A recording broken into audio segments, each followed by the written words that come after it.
Alright, so I'm working on a custom Tamiya semi-truck build here.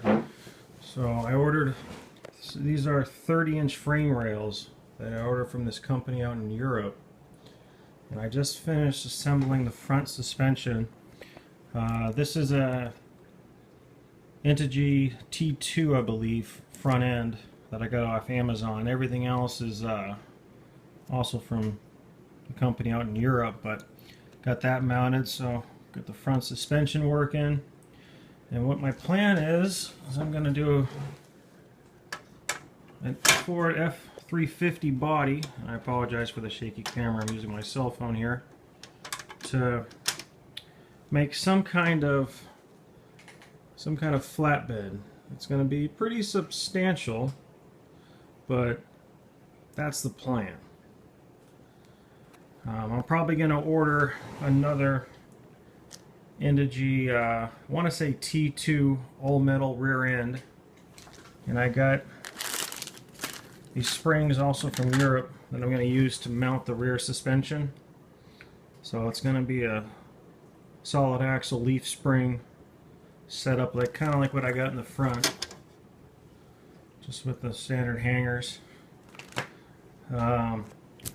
From Integy, again, I'm probably going to order the standard Tamiya 3-speed transmission, which will be all metal construction. It'll still be 3 gears, but the casing will be metal and all the gears will be metal, which I'll have all that mounted up here underneath the cab.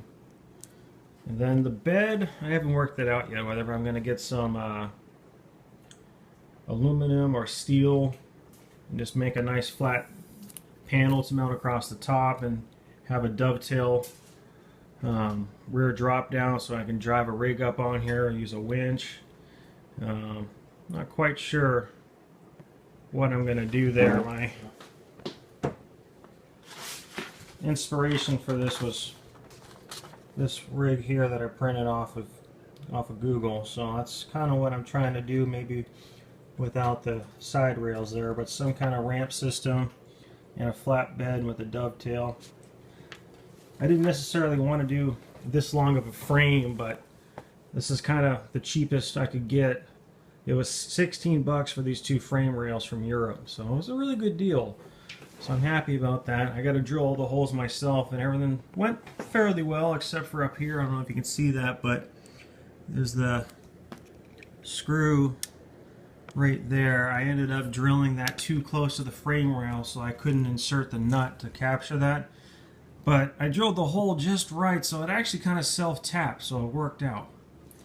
So this is part 1, and hopefully I'm going to do a little bit more work on this tomorrow. I'll keep you guys posted.